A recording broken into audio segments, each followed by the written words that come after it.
Ni picha za kutatanisha na za kuvunja moyo, sio tu kwa Wakenya pekee bali kwa wageni wengi kutoka ughaibuni ambao huvutiwa na safari za kuwatazama wanyamapori hawa.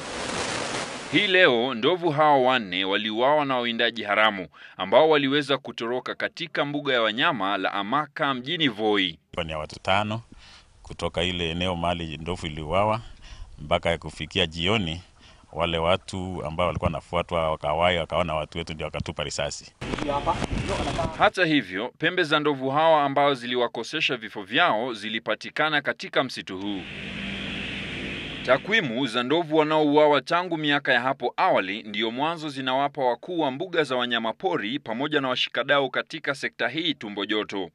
Kati ya mwaka 2011 na mwaka huu takriban ndovu 956 wameuawa na wawindaji haramu. Ni kama watu wanafuatilia kujua askari yetu wako pande gani kwa kila dakika ndio waweze kustrike mahali hakuna mtu.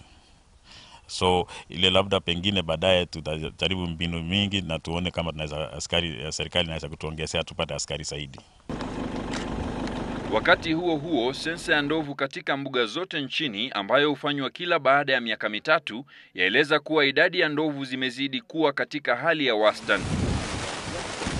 Changamoto sasa ni kwa shirika la wanyamapori nchini kuhamasisha mikakati ya kuwalinda wanyamapori wote vyema, hususan kwa manufaa ya vizazi vijavyo.